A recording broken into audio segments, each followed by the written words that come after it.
Allez, c'est reparti pour une autre petite nymphe. Alors, pour celle-ci, on est toujours soit de montage noir, 76, tout simple, hein, en droite. Donc, même principe que pour la petite nymphe de tout à l'heure. Vous venez vous positionner un petit peu après la pointe. Vous prenez des fibres de faisan. Alors là, je suis sur la couleur naturelle. Après, j'ai toujours la couleur naturelle, mais un peu plus marron. Donc là, je vais en faire avec des couleurs naturelles un peu plus marron. Hop. Alors pareil, hein, toujours pas plus de la moitié de la longueur de l'hameçon. Alors pourquoi?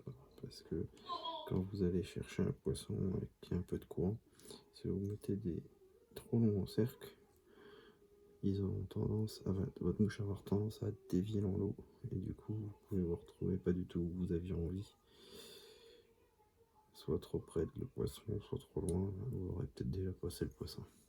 Pour ce montage là, j'utilise un petit cerclage en cuivre, beaucoup plus fin que tout à l'heure.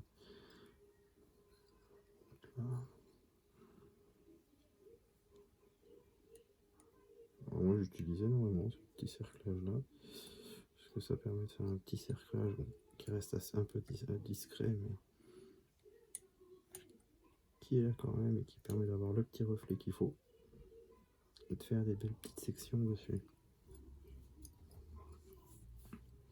Contrairement à tout à l'heure, vous allez préformer un peu le corps un petit peu conique, alors pas trop, hein, parce que de toute façon vous avez attaché vos fibres de faisan par la pointe.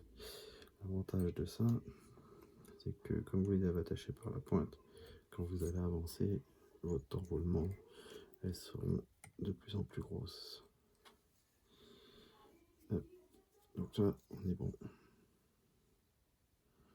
Là, vous prenez vos fibres de faisan et vous formez votre corps. Donc vous voyez déjà que les petites barbules se forment. Petites barbules sur ces fibres. Pour cette mouche là, c'est important parce que ça va créer une vibration dans l'eau. C'est ce qui va venir exciter votre petit poisson, qui va l'intriguer et qui va permettre peut-être de déclencher l'attaque. Après, ça sera à vous de jouer. Donc là, vous mettez en attente vos fibres.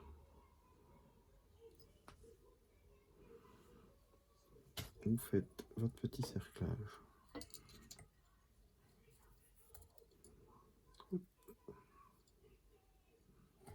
Vous voyez, c'est un cerclage qui est beaucoup plus discret que tout à l'heure.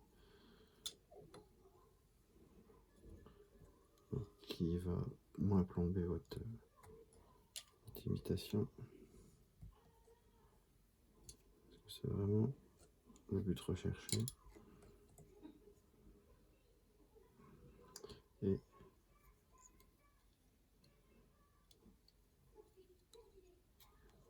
pas de venir faire trop de poids non plus.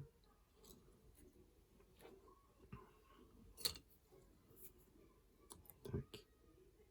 Ensuite, une fois que ça c'est fait, vous allez reprendre quelques fibres, 400 fibres, hein, que vous allez refixer.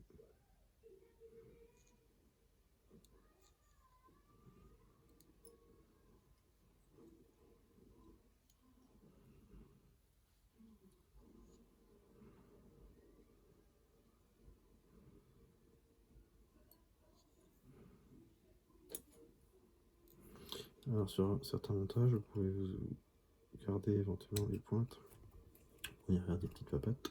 Là, suppose que je veux, donc je l'enlève. Là, vous allez venir, tout est de la même couleur, hein, venir faire un thorax avec vos fibres.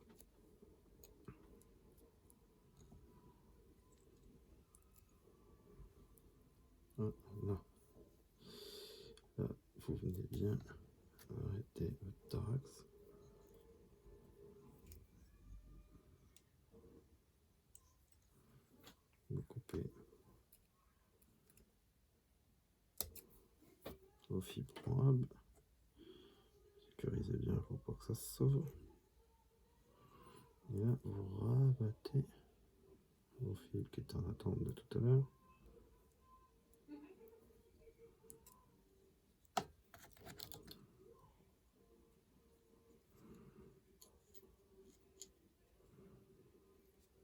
Voilà.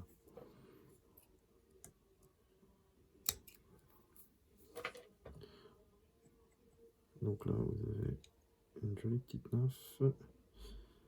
Voilà, un petit wood finish. Alors, vous pouvez mettre un petit fil rouge, faire quelques enroulements, un coup de vernis ou un coup de verre rouge ou transparent dessus pour faire une tête rouge. Vous pouvez la finir à la place du fil noir, finir avec, par exemple, je peux vous montrer, vous auriez pris un petit fil de cuivre et vous pouviez éventuellement faire ça. Et ça vous fait une petite tête de cuivre.